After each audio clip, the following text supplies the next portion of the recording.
trataré de abarcar lo más posible de este artista, que va a ser, bueno, pues creo uno de los más reconocidos a nivel internacional, porque ya lo veremos a lo largo de la conferencia, pero creo que les voy a leer para iniciar una cita que él mismo da en los años 70 y dice: yo decidí desde muy pequeño hacer dos cosas.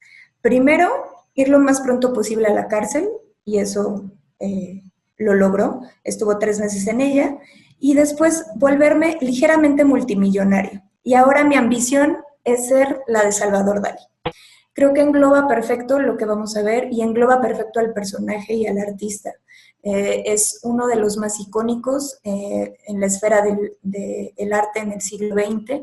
Creo que los dos artistas que logran tener esta perspectiva y la capacidad de quedarse en el imaginario del público son Picasso y Salvador Dalí, ¿no? Se vuelven marcas porque finalmente lo que hacen es que se venden a sí mismos como el artista y la obra de arte, ¿no? Ok. Salvador Dalí va a tener una relación muy, muy estrecha con otro de los artistas del siglo XIX que creo que vale la pena también hacer una referencia. Es Vincent Van Gogh. Dalí nace el 11 de mayo de 1904 en Figueras, en la parte norte de España, no nace en Barcelona, y él es nombrado con el nombre de su hermano muerto. El hermano muerto es llamado Salvador Galo Anselmo, y él nace 3 años antes, ¿no? En su, bueno, de que nazca Salvador Dalí. Y este hecho lo marca para toda su vida. ¿Por qué? Porque él todo el tiempo va a estar haciendo referencia de que él es el Salvador, no su hermano, ¿no? Pero a la familia le crea todo un espectro de sobreprotección con el niño. Es un niño que va a crecer completamente mimado bajo las faldas tanto de su madre como de su abuela, y posteriormente de su hermana, que su hermana va a nacer 4 años después que él, pero son figuras nodales para la representación de la primera etapa de Dalí. Él lo que hace también es que con esta sobreprotección que tiene la familia, empieza a desarrollar un instinto de manipulación de los públicos, ¿no? Él sabe perfectamente cómo manipular a su familia, cómo manipular a su madre, y crea un imaginario dentro de pues de este ambiente familiar que tiene en Figueras. Las personas muy, muy profundamente. El padre es también Salvador Dalí. Él era un notario que pone una notaría en la parte baja de la residencia de la familia, pero era una persona muy pues muy dura, ¿no? La muerte del hermano, bueno, del hijo también, lo marca muchísimo, y lo que él hace es crear en Salvador Dalí una personalidad pues muy carente de figura paterna, porque nunca estuvo presente en el desarrollo de su infancia. Entonces, prácticamente pues el legado y su educación se la deja a todas las mujeres de la familia.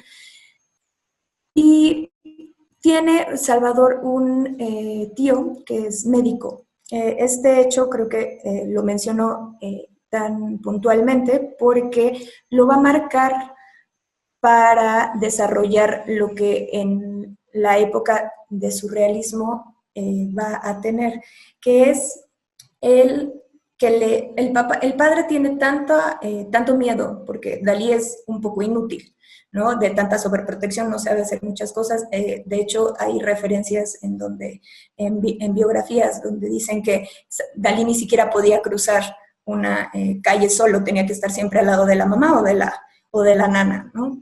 Y el papá estaba muy, muy preocupado porque no sabía qué iba a hacer de la vida de su hijo. Entonces, en la estancia principal de la casa hay un piano de cola, y el padre, como tiene tanto miedo de que es pues un poco inútil y un poco en cierto sentido tonto, le pide al tío, que es médico, un libro de enfermedades venéreas, específicamente de la sífilis. Entonces lo deja abierto en este piano para que el niño lo vaya viendo y si tiene alguna curiosidad, pues pueda ojearlo. Y ahí es donde se le empieza a desarrollar una de sus fobias más importantes, que es hacia el sexo y a tener cualquier tipo de relación interpersonal con el sexo femenino. Esto le va a durar toda la vida. En todos sus cuadros, en toda su producción, está presente estas fobias, y creo que también es importante porque a partir de que va a conocer a Gala, es por qué se enamora de Gala, ¿no? Gala va a ser una mujer que le va a enseñar que no nada más hay una manera para poder tener una relación sexual, sino hay muchísimas posibilidades para poder desarrollar este placer, y por eso es que entra con tanto fervor y con tanto amor con Gala, ¿no? Pero eso lo vamos a mencionar un poco más adelante. Aquí, bueno, pues les quiero compartir esta foto, que es de la familia. En medio, bueno, pues esta es la nana de Dalí, después está la madre, el padre, que lo tiene bueno, pues sentado en el regazo, está la tía de Dalí, que es Caterina, la hermana, que es en esta primera etapa también va a ser un eje fundamental para Dalí, Ana María, y la abuela Ana. También me gustaría que observaran pues el paraje, el paisaje, ¿no? Esto es Cadaqués. Cadaqués es en el Alto Ampurdá de Cataluña, es esta parte costera en donde Dalí va a desarrollar también un profundo amor por su tierra, un profundo amor por el paisaje y por las rocas que se van a ver reflejadas también en todas las obras surrealistas, ¿no? Es un lugar en donde, bueno, pues son barracas de pesqueros. De hecho, bueno, pues en la última etapa de su vida, él compra una barraca y la crea y hace la casa museo de Salvador Dalí, que está justo en Portligat, que también es parte del municipio de Cadaqués.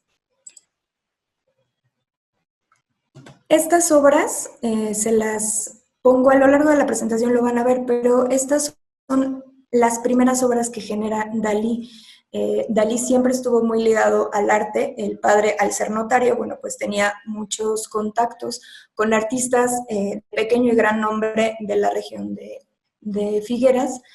Y Pepito Pinchot, que va a ser uno de los pues, impulsores del arte de Dalí, él lo empieza a introducir, le empieza a dar ciertas clases y cierta cátedra, introduciéndolo primero al arte del impresionismo.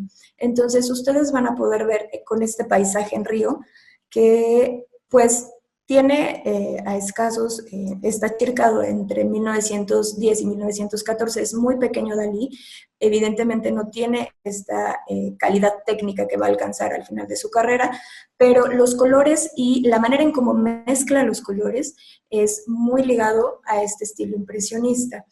Después, bueno, pues vemos que parte también de los cuadros que él va a crear en esta primera etapa, antes de entrar a la academia, es su familia, ¿no? En el cuadro del medio, que es Mi prima Montserrat, se ve reflejado esta parte del medio, es Figueras. Aquí hay una torre. Esa torre la veía Dalí desde su casa en Figueras. Y siempre fue una referencia fálica y fue una referencia sexual para él, porque ahí era donde decía que podía ver a las muchachas sin podérseles acercar, ¿no? De hecho, bueno, también hay muchos cuadros ya en la etapa más importante, en la etapa más creativa de Dalí, que es entre los 30 y los 60, en donde va a retomar una figura que es la de otra prima que se llama Carolineta, y es la representación de Alicia en el País de las Maravillas, o Mujer saltando la cuerda, una muchacha que está saltando la cuerda y que tiene en la parte de arriba, y la está sosteniendo. Ella genera también muchísimos deseos en Dalí, y bueno, pues finalmente eso, la referencia también se tiene de que Dalí llega a los 22 años sin haber tenido ningún contacto sexual, y es algo también que él lo dice en muchas entrevistas. Él siempre fue con esta parte, regresamos a la parte de cómo se interactúa y cómo manipula las masas. No le importaba decir secretos propios ni de su familia, y aparte, pues evidentemente pues, le echaba de su cosecha, ¿no? Porque también hay que decirlo, hay mucha fantasía al lado de la historia de Dalí. Para 1920, Dalí ya tiene un deseo y un objetivo muy fijo, que es ser artista. ¿Qué tipo de artista? Él va a incursionar tanto en la escultura como en la pintura, pero el padre le dice, bueno, no es algo de lo que yo orgulloso, con este carácter tan duro que le caracterizaba, y le dice, bueno, hay que entrar primero a la Escuela de Arte de Figueras.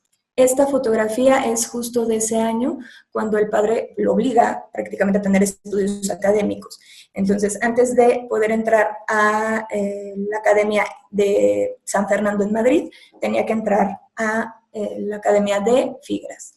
Y vuelve a tener contacto con estos artistas impresionistas. Monet es quien lo va a capturar mucho más. Volvemos a... Si retomamos la imagen, la primera imagen de este cartón que les enseñé, que los colores y la difuminación y la pincelada yuxtapuesta que tiene Dalí es muy similar a la de los impresionistas. Aquí, bueno, pues vemos igual una transición. Les pongo estos 4 cuadros porque sí me interesa mucho que vean cómo cambia y cómo tiene una transición el artista, independientemente de la vida, que es sumamente fascinante.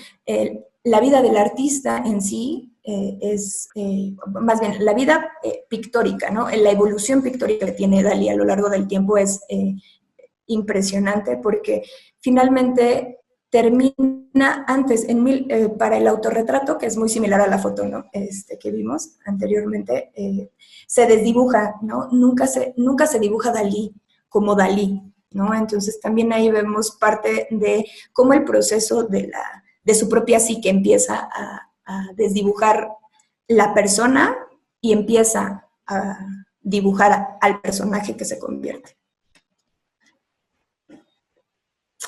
Estas fotografías, bueno, pues nos reflejan cuando ya se traslada a Madrid, a la Academia de San Fernando. Él se matricula en la academia con 3 materias en específico que son interesantes para el proceso de su pintura en el surrealismo, y después lo que él va a llamar el hiperrealismo, que es perspectiva, anatomía e historia del arte medieval.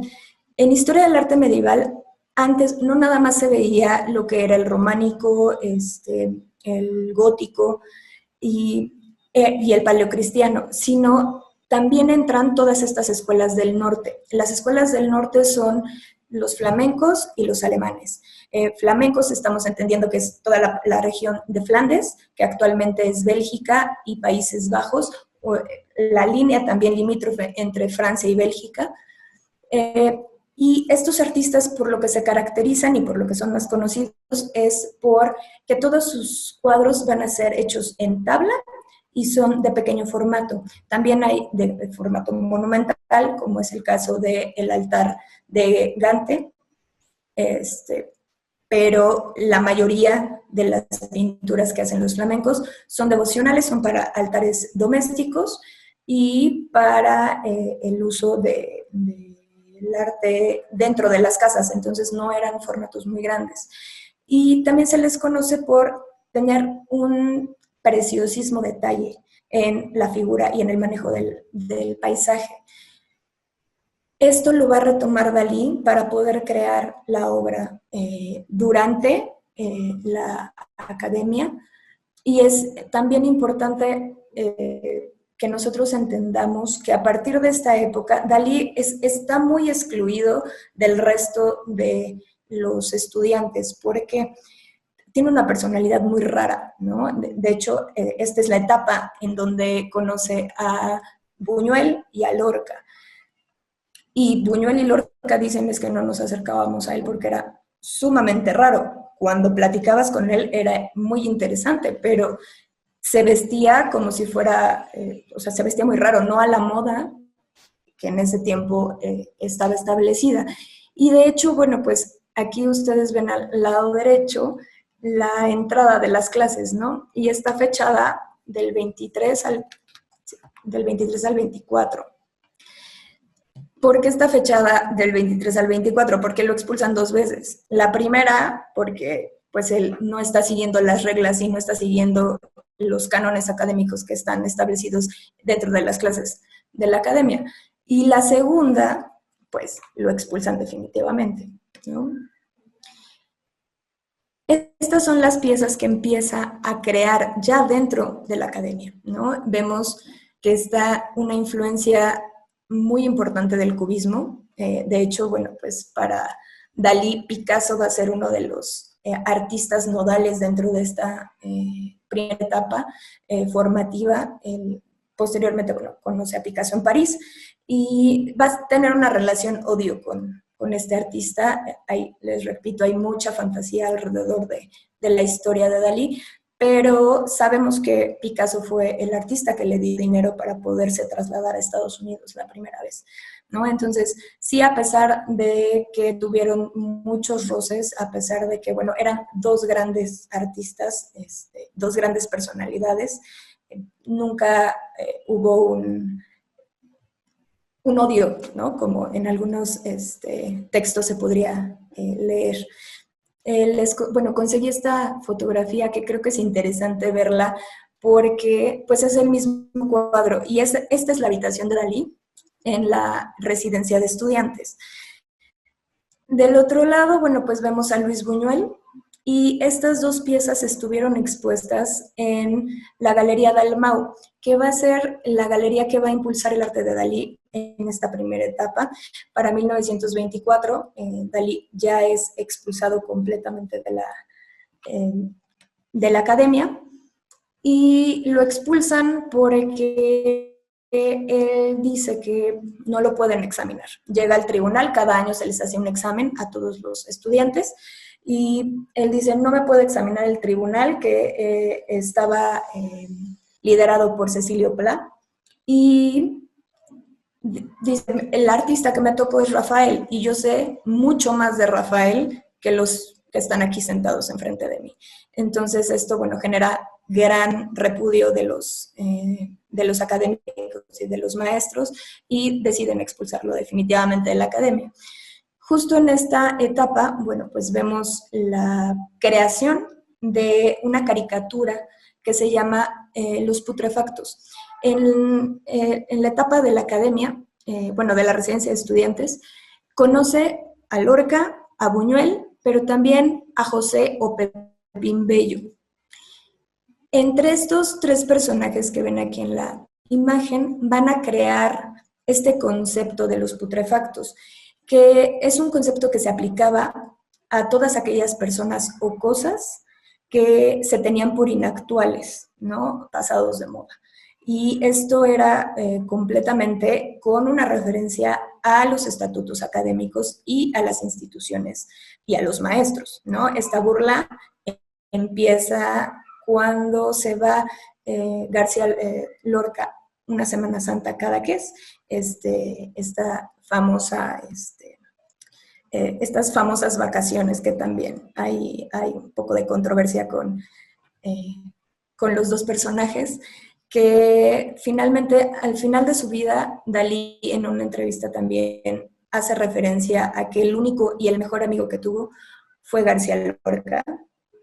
Habla muy poco de él porque creo que al final sí le afecta demasiado la muerte del escritor. Es una muerte muy, muy trágica y al final pues es una relación pues sí fraterna y de mucho amor entre los dos personajes, ¿no? Que creo que eso podría dar para otra conferencia completamente.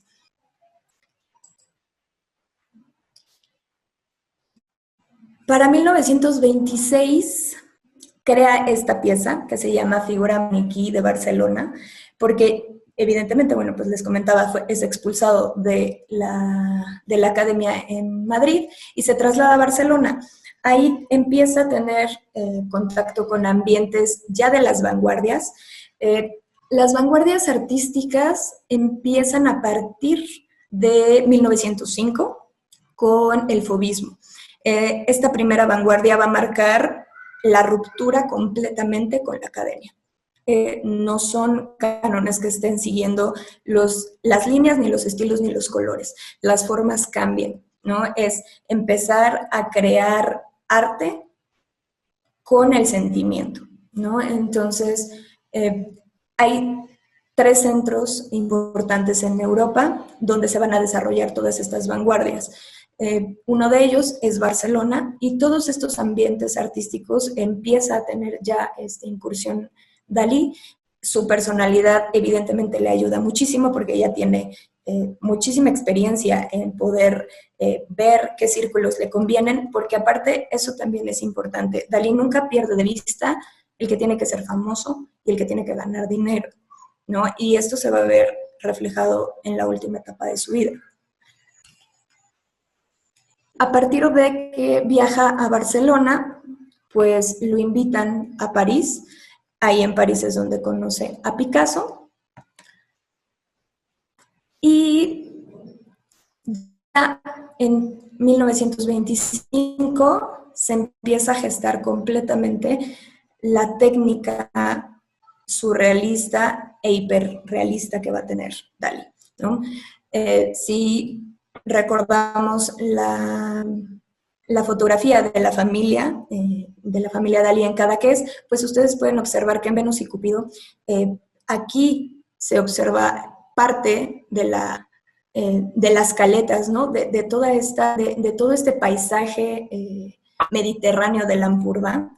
Y obviamente con Muchacha en la Ventana, que es su hermana, esta Ana María, ella está viendo hacia Portligat, ¿no? Que va a ser toda esta parte de enfrente de la ventana, ¿no? Las formas, los colores, las sombras son manejadas excelente en este cuadro, que es uno de los cuadros, bueno, pues creo que más famosos de esta primera etapa, antes de entrar al grupo surrealista, ¿no? Porque evidentemente esto es antes. El surrealismo. Dalí, con este viaje que hace a París, empieza ya a tener mucho más contacto con artistas que están interesados en ser parte del grupo surrealista. Y desde la academia, él lee muchísimo acerca de la ciencia, tiene contacto con el texto nodal del surrealismo, que va a ser la interpretación de los sueños de Freud. Y toda esta parte del psicoanálisis le viene muy bien porque así hace también introspección de sí mismo, pero también de los demás. Entonces, el surrealismo va a tener sus orígenes en el Dada.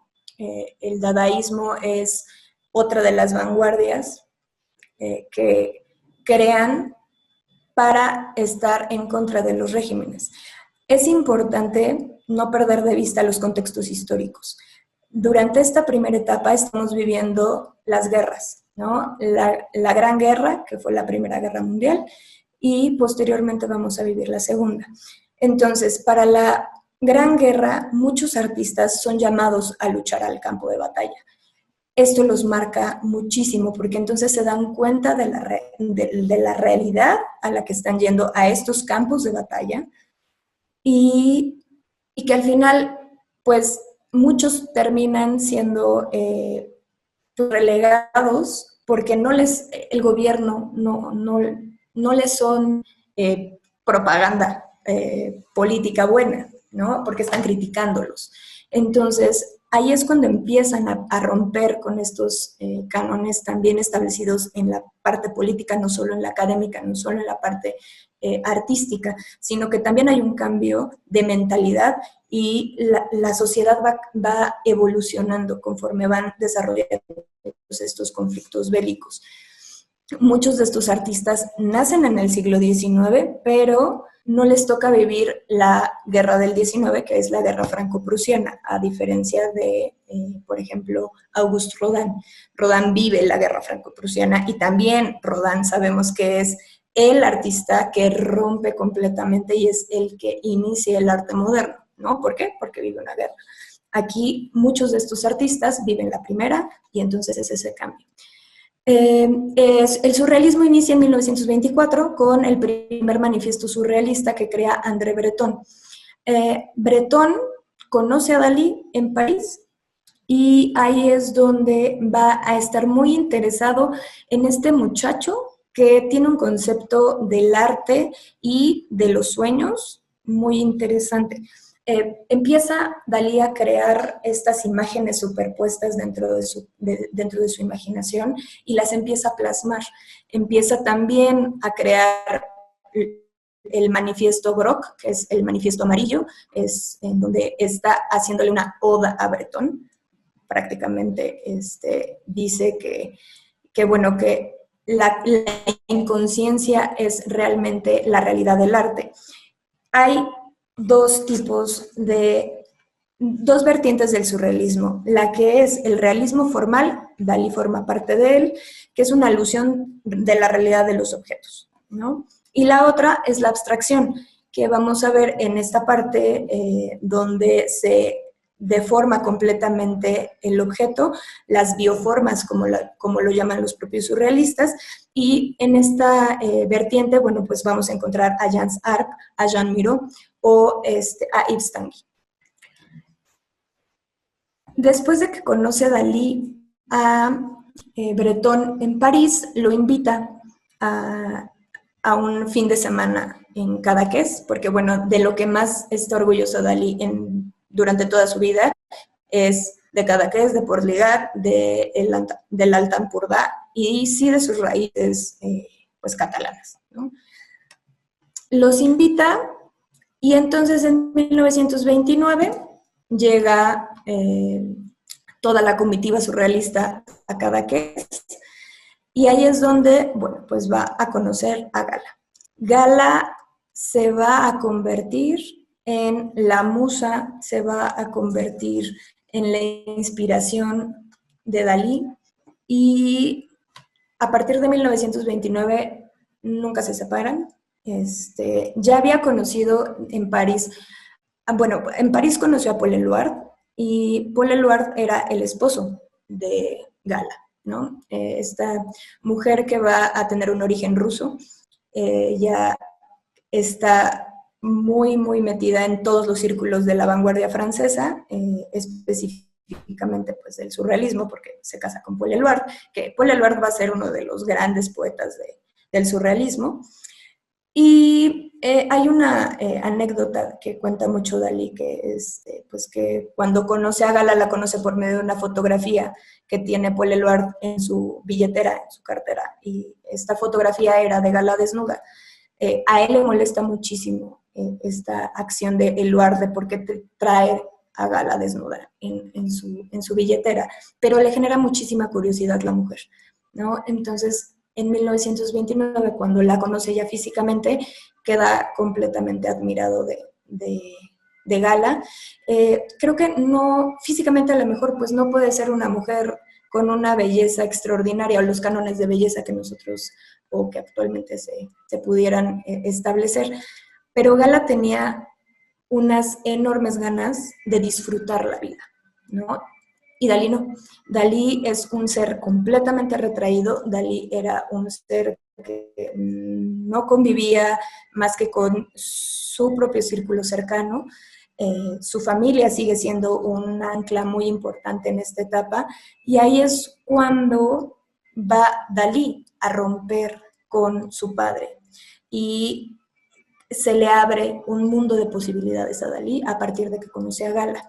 ¿Por qué rompe Dalí con su padre? Pues porque Gala es casada, ¿no? Y nunca se separan, se casan hasta entrados los 80s, pero nunca van a dejar de tener esta relación pues de pareja ni de esposos, ¿no? Entonces, para el padre de Dalí, que era tan conservador, tan recto y tan duro, pues finalmente rompe relación con el hijo y decide pues ya no ni apoyarlo, porque obviamente mucho de Dalí lo trabajaba, ¿no? O sea, trabajaba en sus obras, pero realmente quien lo patrocinaba hasta ese momento era el padre. Entonces, Gala ahí es donde también entra y también funge como, no mecenas, pero como el manager de Dalí, ¿no? Gala le va a conseguir y va a estarlo metiendo en todos los círculos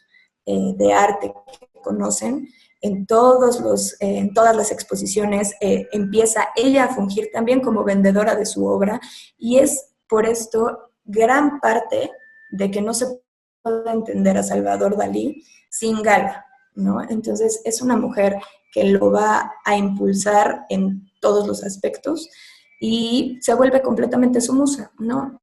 Hay obra de Dalí en donde, bueno, vemos a veces que hay estas muletas que son elementos recurrentes a lo largo de la obra, y Dalí siempre refirió a Gala como su muleta, ¿no? Esta mujer que lo sostenía y que sabía perfectamente bien quién era él, ¿no?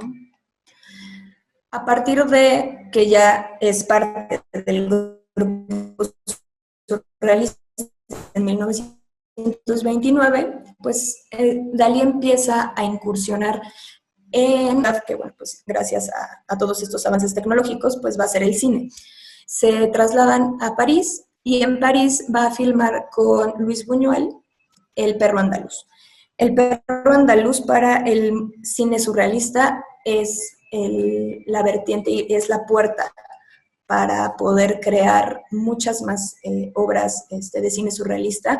Es icónico esta parte. Les pongo esta imagen porque creo que es la imagen pues más conocida, pero a la vez es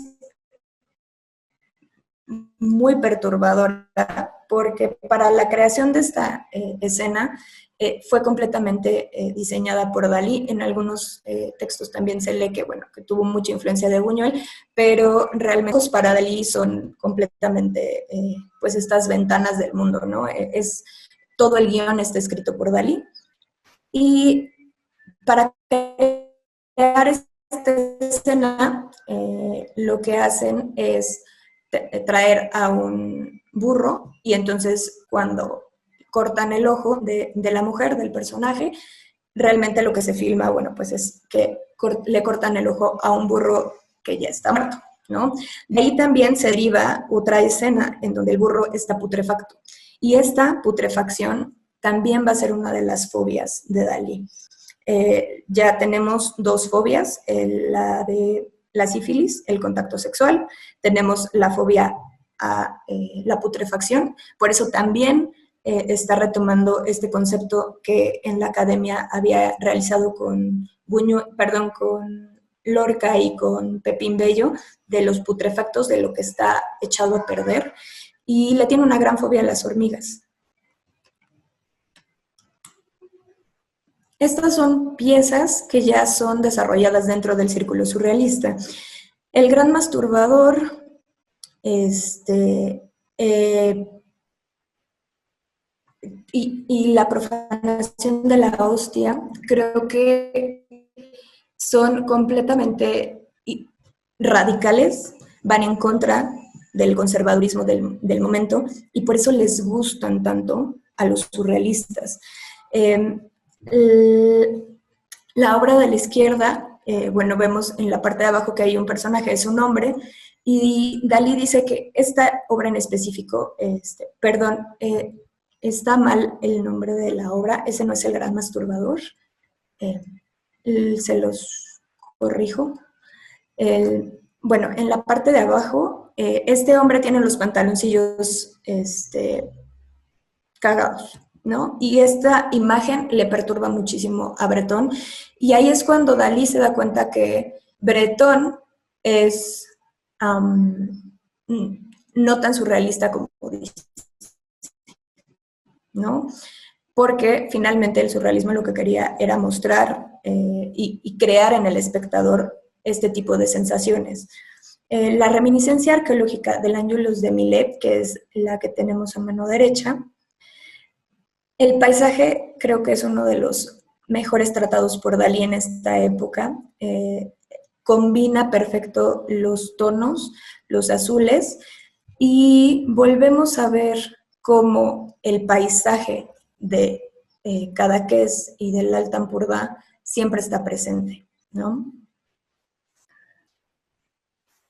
Y bueno, pues llegamos a 1931, en donde creo que, bueno, pues aquí es donde se consolida Dalí como el artista del surrealismo. A partir de esta obra se gestan muchas cosas alrededor de Dalí. La primera, bueno, pues que es el concepto de lo que nosotros conocemos como el método paranoico crítico, que es un método de superposición de imágenes. El Dalí lo que hace es plasmar una realidad, ¿no? Y al mismo tiempo nos engaña visualmente para poder reinterpretar la obra.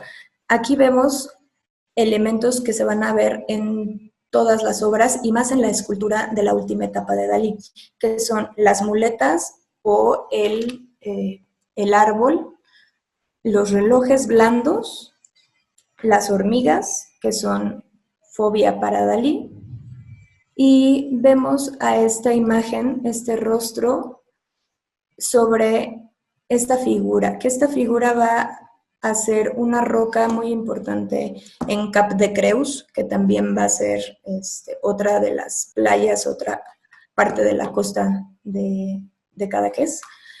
Y el paisaje, ¿no? Esta obra a veces no la presentan y yo antes de conocerla físicamente pensé que era pues muy grande, ¿no? Y la verdad es que es muy pequeña y menciono el que es muy pequeña porque Dalí va a retomar a los flamencos de los que ya habíamos hablado para poder crear esta obra. Esta obra está hecha sobre tabla y es muy, muy pequeña, ¿no? Entonces, el manejo excelente que tiene del dibujo Dalí, aquí se ve perfecto, ¿no? Los trazos, los tonos, cómo los difumina y cómo se inspira Dalí para poder crear los relojes blandos. Los relojes blandos, pues, están inspirados en un queso camembert derretido. El árbol es una muleta, que en realidad es el ancla, que volvemos a que el ancla de la realidad de Dalí es Gala. Y en perfil del reloj vamos a observar. Ok, bueno, estábamos haciendo la referencia al método paranoico crítico y bueno, con la parte del queso camembert. Entonces, lo que Dalí hace es, bueno, decir la referencia al tiempo, ¿no? ¿Qué es el tiempo? El tiempo para todos nosotros es completamente diferente. Yo, antes de ser jefa de investigación, daba visitas en el museo y una vez le pregunté a uno de los niños, teníamos visitas a escuelas, y le pregunté a un niño de kinder, oye, ¿para ti qué es el tiempo? Y él me dijo, son los 30 minutos de recreo que tengo, ¿no? Y entonces dije, pues, claro, para todos es completamente distinto el concepto que tenemos del tiempo. Para mí, para Dalí, para Breton, para cualquiera, ¿no? Entonces, el tiempo, lo que sí sabemos es que pues no es lineal, ¿no? Y el tiempo, con el tiempo a veces, precisamente lo que hace Dalí con esta persistencia de la memoria y con los perfiles y los relojes blandos, es que los rostros van a ir cambiando, ¿no? también va a ir cambiando la madurez de la persona y la materia no es la misma. Entonces, con esta alegoría que hace con esta parte del queso camembert, de que lo pone al sol, pues se derrite. Y cuando Dalí lo quiere volver a juntar, ya no hay manera, la materia cambió, ¿no? Ya no hay forma de que podamos volver a poner el queso en una forma redonda, ¿no? Que es como se vende el queso camembert. Entonces, el método paranoico crítico no nada más está en la persistencia de la memoria, lo vemos también en muchas otras obras, como lo es La Metamorfosis de Narciso, y empieza a crearle una paranoia completa y un poco también esta parte de cómo analiza Dalí la relación que tiene con su madre, ¿no? En esta parte del Angelus, también crea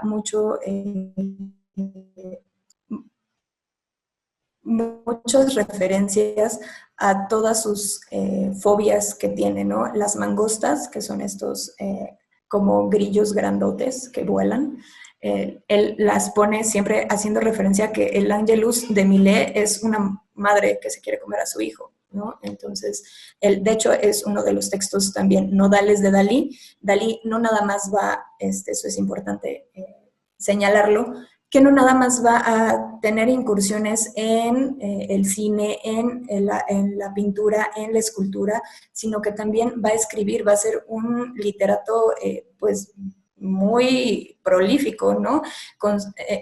Ya estando en Estados Unidos, crea sus diarios, crea sus autobiografías, pero antes ya hace textos que son complicados al inicio de leer, pero cuando uno termina de leer el texto como es El mito del Angelus o Los cornudos del arte, entiende completamente de qué está hablando Dalí, ¿no? Pero si uno le da las dos primeras ojeadas al libro, no estoy entendiendo nada, porque hay que meterse también un poco en la creación del propio artista. La escultura surrealista creo que es importante, no nada más para la parte de Dalí, sino en general de la vanguardia. Hay que también decir que esta es la última vanguardia que se conoce. A partir de aquí ya los conceptos y las teorías de arte ya son otra cosa, ya no están dentro de las primeras vanguardias del arte que se conocen, como lo describe De Micheli. Y la escultura surrealista es muy importante. ¿Por qué? Porque son objetos, que de hecho de ahí viene su nombre, que es el objet trouvé, que es un objeto encontrado, y eso crean el concepto para poder hacer una obra, ¿no? Hubo una exposición en la Royal Academy de Londres en donde pusieron toda la escultura surrealista de Dalí y la escultura surrealista de Marcel Duchamp, que también va a ser uno de los artistas y de los autores más radicales dentro de la escena de la escultura, ¿no? Y también incursiona en muchísimas otras cosas como Dalí, ¿no? El ready-made y el objet trouvé son exactamente lo mismo, vienen de este concepto de encontrar cosas aleatorias y crear arte y un concepto, más que lo que nosotros estamos viendo, ¿no? Por ejemplo, esta parte del medio, las dos piezas están en el Museo Reina Sofía, las dos son de Dalí, y por ejemplo, la de en medio, bueno, pues tiene diferentes objetos con un fetichismo erótico, ¿no? Hay unas figuras teniendo sexo en la parte de arriba, hay una cajita en la parte de abajo con unos cerillos, los zapatos, ¿no? Unas medias que son como estas referencias que tiene Dalí a lo erótico, ya pues siendo pues un hombre un poco experimentado ya con gala, ¿no? Y en la parte derecha, con el retrato de Joella, vemos también cómo mezcla la pintura con el busto, bueno, con el busto de Joella, ¿no? Y aquí, pues, vamos a dar paso a la creación de las piezas que podemos observar en Museo Soumaya. que son piezas que están inspiradas en obras clásicas, ¿no? Aquí la Venus de Milo, una de las Venus que crea Dalí, la crea con Duchamp, y creo que es interesante ver que esta escultura a lo largo de todo el eje tiene cajones, ¿no? Que también va a ser uno de los elementos recurrentes en Dalí y que son elementos que rescata del psicoanálisis. El psicoanálisis nos dice que a veces nosotros tenemos cajones, nos constituye esta parte pues, del inconsciente en donde queremos ocultar todas nuestras frustraciones, nuestros miedos, nuestros enojos. En el cajón, si uno lo abre, siempre van a salir cosas buenas, porque todo lo malo lo vamos a tener en la parte de atrás replegado, pero es parte de nosotros y ahí está. Entonces, esta reflexión que hace Dalí con los cajones, pues lo vamos a observar tanto en la Venus de Milo como también en el Gabinete Antropomórfico, que está inspirada en Ciudad de Cajones, que es una anciana que está completamente lacerada por todos por todo el cuerpo y tiene el cajón que está en el tórax mucho más abierto que otros y tiene el rostro cubierto. Sabemos que es una mujer por las referencias que dice Dalí, pero todo el cuerpo es mucho más masculino, es mucho más tosco, ¿no? Entonces, nos hace ver en las piezas también esta dualidad del ser, ¿no? Él desde chico también dijo que él quería ser cocinera, ¿no? No cocinero. Entonces, esta dualidad siempre la va a tener Dalí, así como existe en la vida, ¿no? Hay positivo-negativo, hay energía femenina y energía masculina, y estas dualidades las podemos también observar justo en homenaje a Terpsícore, que es la musa de la danza, y es un homenaje, sí, a la danza, porque están dando un paso de baile los dos personajes, pero también a el arte clásico y el cubismo, ¿no? Vemos al personaje dorado, que es un personaje que está completamente, pues, abstracto, ¿no? Volvemos a la parte de cómo se pierden las formas. Y el otro personaje que es mucho más femenino también, pero tiene un cuerpo, pues, que sigue un canon estético, ¿no?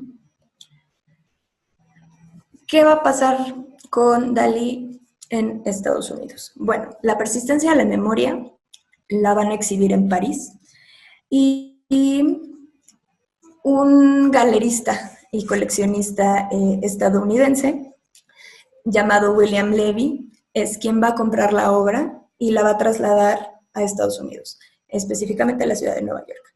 Y aquí les pongo esta imagen de Gala y Dalí llegando a la isla de Ellis, que es la primera y era la puerta de la nueva capital del arte y la nueva capital de absolutamente todo, ¿no? Es Nueva York. Nueva York para Dalí y para Gala va a ser un escenario nuevo, pero que gracias a la adquisición de Levy, de la persistencia de la memoria, catapulta la carrera de Dalí a escenarios que Dalí nunca creyó entrar, ¿no? Empiezan a lloverle por muchos lados ofertas de trabajo y empieza la ruptura con el surrealismo. Eran dos titanes, André Breton y Dalí. No podían estar en el mismo grupo y entonces empiezan a haber ya muchas disputas, empiezan a tener muchos conflictos, empiezan a tener en conferencias o en entrevistas a pelearse. Y Breton lanza este mote del que se le va a conocer a Dalí, que es a vida dólares. Y a vida dólares, si nosotros lo deshacemos, es un anagrama, es Salvador Dalí, ¿no? Y entonces vida dólares es, o sea, en lugar de que Dalí lo tomara como algo despectivo, lo toma como un gran mote y entonces dice, sí, soy en la vida dólares, ¿no? Ya habíamos tomado la referencia en la cita al principio de la conferencia donde les dije que él lo que quería también era ser un poco multimillonario, ¿no? Y lo logra estando en Estados Unidos.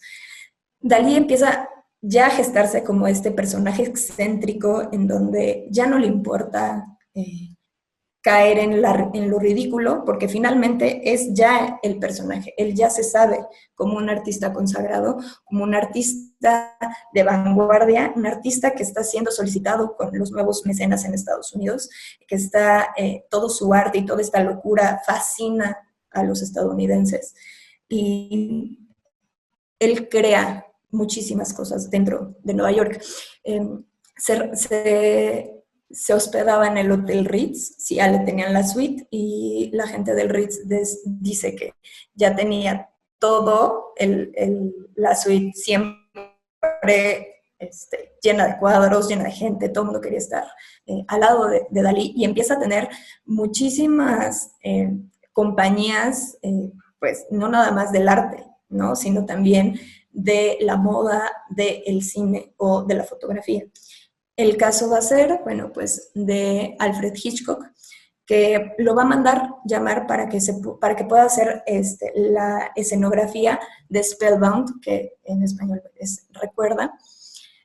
Y aquí es donde yo vuelvo a hacer lo de la referencia de los ojos, ¿no? Para Dalí los ojos eran la puerta de la imaginación, la puerta del inconsciente y la puerta del mundo. Entonces, los ojos de Spellbound están creados por Dalí. Es una relación que va a ser muy fructífera. Son creo, los mejores años de creación para Dalí, porque cada uno de los personajes que lo contrataba lo dejaba hacer, y tienen similitudes en las personalidades, ¿no? Este mismo año, bueno, pues también Dalí se acerca, ya que está en California, pues se acerca a Disney, y con Disney va a tener este proyecto que no o sea, se va a crear en 1945, pero se gesta hasta los años 2000. No se podía, pues no hubo presupuesto debido a la Primera Guerra Mundial para poder filmarlo, para poder darlo al público, y Destino, pues es una de es el cortometraje que crea Dalí, es completamente el storyboard surrealista de esa época, ¿no? La música la crea también con un poco de influencia Dalí, pero realmente de lo que estamos muy, muy seguros es de cómo ya Dalí empieza a dejar la marca dentro de sus obras de arte. Es el caso, por ejemplo, de esta mujer que vemos aquí. Les comentaba de Muchacha que salta la cuerda. Muchacha que salta la cuerda también está inspirada en Carolineta, que era la prima, y esta es la referencia gráfica o visual, ¿no? Tridimensional de Muchacha saltando la cuerda. Es una mujer que alrededor de la cabeza tiene estas flores del diente de león, y es muy, muy bonita verla. La pueden ver si tienen acceso a Disney Plus, no es comercial, pero la pueden ver ahí, o también a veces YouTube la pasa, ¿no? Les comentaba que el storyboard estuvo influenciado sí por el surrealismo y sí por mucha de la línea de Dalí, pero está creado por John Hench, ¿no? Y Armando Domínguez es quien hace la música, es un mexicano, ¿no? Y Dora Luz es la voz de esta muchacha dentro de la película Destino. Regresamos a Nueva York, y bueno, ya en Nueva York son imágenes pues que eran muy de Dalí, ¿no? Tenía que estar paseándose con un ornitorrinco en Nueva York, ¿no? La gente estaba fascinada, obviamente le encantaba ser el centro de atención, y en Nueva York, en esta segunda etapa, cuando ya regresa, empieza a tener sí ya mucha más influencia para la moda y para la publicidad, que es donde incursiona ya a mediados de los 60. Empieza a ser ilustrador para, por ejemplo, la revista Vogue. También empieza a tener esta creación un poco al estilo de la escultura surrealista, con estos escaparates que hace para la Quinta Avenida. Uno de los más famosos es el de la Von Teller, donde pues él lo crea, ¿no? Pone una alfombra con pelo sintético, una bañera, hace ahí pues una instalación, como la podríamos conocer actualmente, ¿no? Ese término de instalación del arte. Y llegan los directivos de la Von Teller y no les gusta para nada. Y entonces en la noche se lo cambian. Y cuando él va en la mañana, pasa y ve que es completamente diferente el escaparate al que él hizo, empieza a entrar en cólera y lo que hace es romperlo. Entonces tira piedras, rompe el cristal, destruye todo lo que hay dentro, llega la policía y se lo llevan a la cárcel. Y ya en la cárcel, pues tiene que pues dar cuentas al juez, ¿no? Y el juez lo que hace es, bueno, él explica que finalmente él estaba defendiendo el derecho del arte y el derecho de concepción del artista. Finalmente lo que declara el juez es que Dalí tiene razón, tiene que pagar $60 del vidrio, pero que Dalí tenía todo el derecho de destruirlo porque estaba defendiendo su obra. Y esto se queda como un precedente para los derechos del autor, que eso es importante también señalar. Hay veces que pues es la concepción del artista, ¿no? No podemos alterar ningún tipo pues de algo que no nos guste, pues no nos gusta, pues ni modo, no lo hubieran vuelto a contratar. Pero bueno, también era parte de toda esta venta que tenía Dalí, que tenía que hacerse notar para que pudiera seguir teniendo más escaparates, lo cual consiguió porque el mundo de la moda estaba fascinado con sus creaciones, ¿no? Paco Rabanne hizo muchísimos diseños de telas para la marca. Que es el homenaje a la moda, bueno, pues es algo muy icónico dentro de la exposición de Museo Sumaya, porque, bueno, pues está siendo esta referencia como de Dalí, siendo se arrodilla ante la moda, ¿no? Ante esta etapa, que es cuando crea ya lo que es la marca Dalí, ¿no? Estas 3 obras son muy interesantes porque están hechas para la compañía de Lech, que era un perfume, iban a sacar un perfume. Y se llama La Trilogía del Desierto. Museo Sumaya tiene justo la que está abajo, que es un wash, y tiene dispuesta a Dalí en su sala estas 3 obras, ¿no? A mí la que más me gusta es la de la derecha. Los colores se me hacen muy, muy bellos. Y bueno, pues estos los utilizaba todas las marcas para poder sacar sus marcas y se vendía, ¿no? Los perfumes se vendieron perfecto. Igual que la publicidad que hizo para la Chupa Chups, ¿no? Ya en España también, el chocolate en Lanvin hizo muchísimo de publicidad y fue gracias a la incursión que tuvo en Nueva York.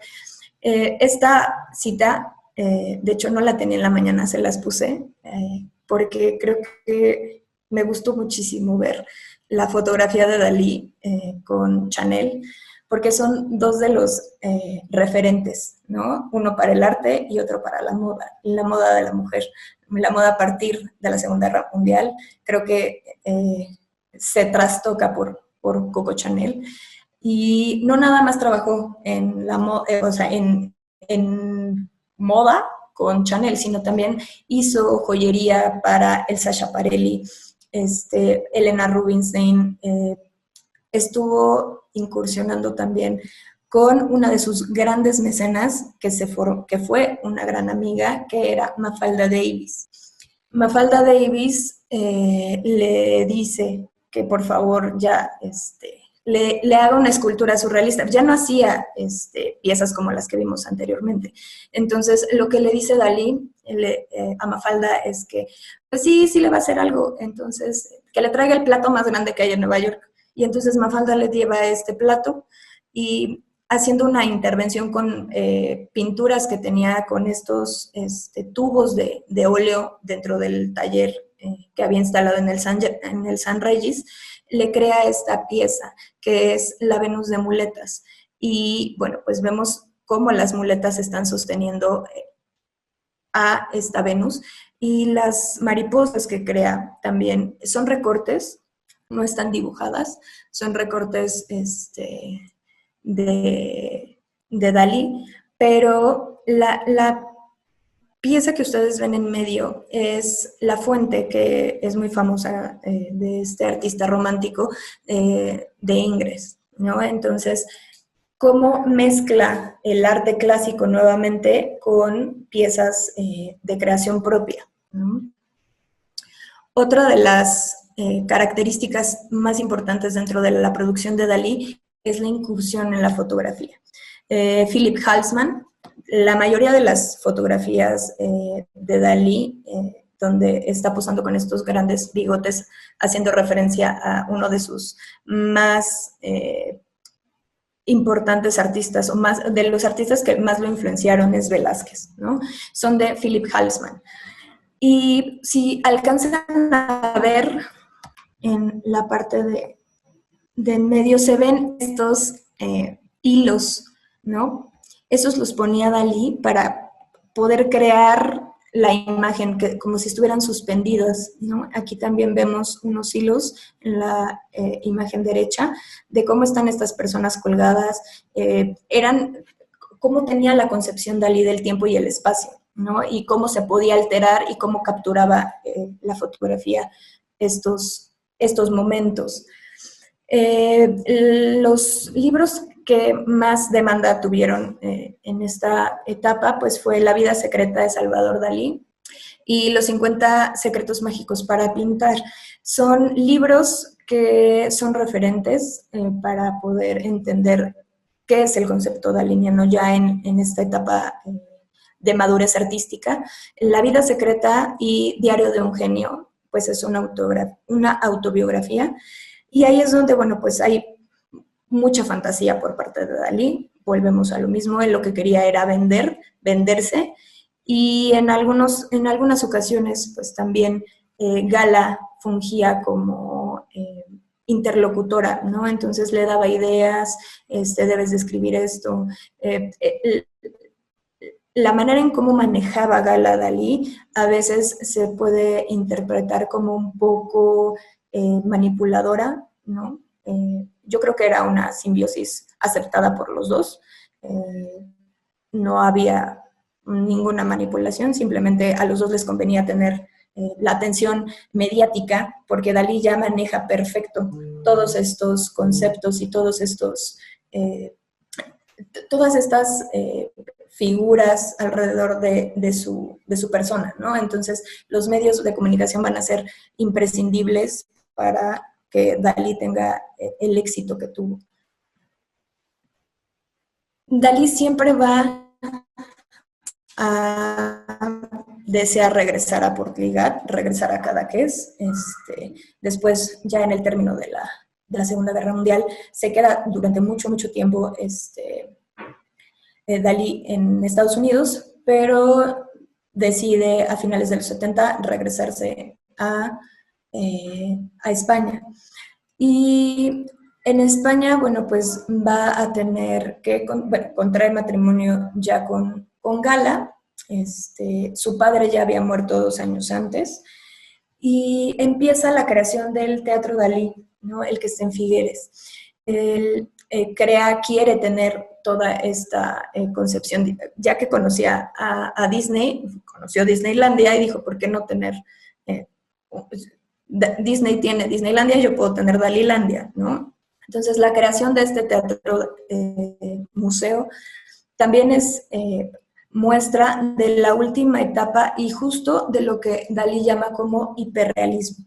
Entonces, es la creación de estos techos, de estas bóvedas muy, muy altas, de tener estas perspectivas espaciales dentro del teatro. No nada más, bueno, pues dentro de la exhibición están las pinturas o murales de Dalí dentro del espacio, sino también hay exhibición de arte objeto, hay exhibición de la joyería. Y esta pieza del Día de la Virgen, aunque está hecha en 1947, pues muestra la etapa que Dalí tiene en estos 20 años de la profunda religiosidad. Se transforma, él crea ya obras como, lo vamos a ver en esta, es la Madonna de Portligat. Pone a Gala como una Madonna, evidentemente pues esta obra se la quiere enseñar, la trae enrollada y la desdobla y se la enseña al Papa, ¿no? Y dice, aquí está la Madonna de Portugal. Y creo que también vemos ya esta etapa en donde ya se transformó completamente de las primeras obras de los años 20, de los años 30, y el manejo completo del espacio y de los puntos de fuga, porque aquí ustedes pueden ver que el punto de fuga está justo en medio de este niño que está en el regazo de Gala, y cómo se disparan los rayos, ¿no? Estas líneas de los puntos de fuga de Dalí en el cuadro. Entonces, no nada más es la manera en cómo pinta, la manera en cómo utiliza los colores, sino la forma en cómo distribuyen los espacios y estos grupos áureos, ¿no? Del dibujo que tiene y ya del manejo que tiene Dalí en esta etapa. La otra, bueno, pues es una de las pinturas pues, más famosas y más fotografiadas, está dentro del Teatro de Figueras, y vemos que es esta perspectiva, ¿no? Este juego de imágenes y superposiciones, ¿no? Que hace Dalí con este método paranoico crítico, que a veces nos altera un poco la mente, ¿no? O sea, si uno lo ve desde, se repliega, lo ve desde lejos, es Abraham Lincoln, y cuando uno se acerca, pues es en la parte posterior, en la espalda de Gala. También, bueno, pues Dalí va a ser ilustrador, les hizo ilustraciones para la Divina Comedia, El Quijote, ¿no? Muchas son acuarelas, son wash, y forman parte de todo el imaginario que crea Dalí alrededor de, ya su concepción, ya no es tan ligado al surrealismo, pero ya es la parte de la concepción propia del artista.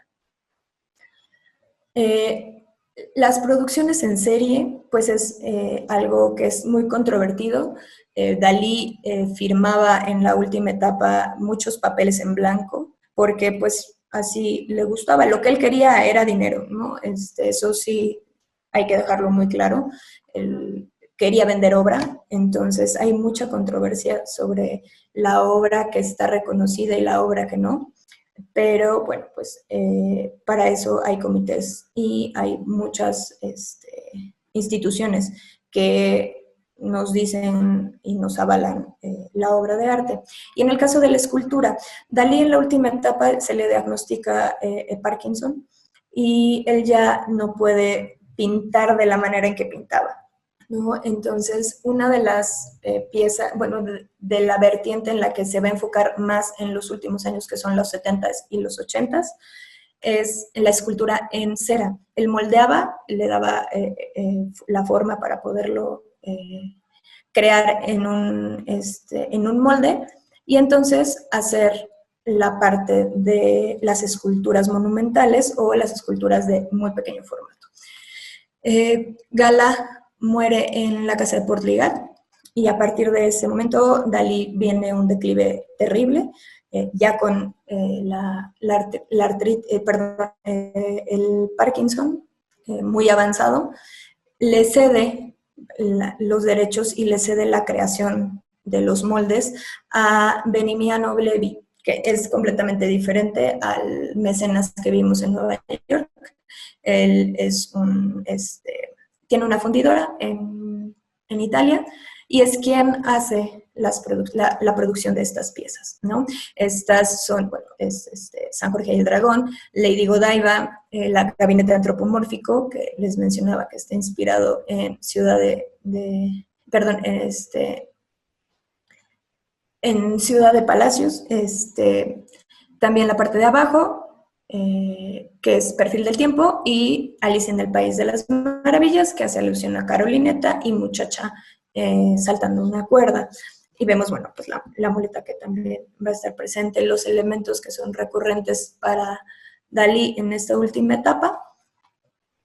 Y bueno, Dalí muere en 1989, le hacen 2 retrospectivas en vida, y a partir de su fallecimiento, él está enterrado en la Casa Museo, en Figueras. Le hacen esta retrospectiva, que esta sí va a ser póstuma, una en Alemania y la otra en Zurich.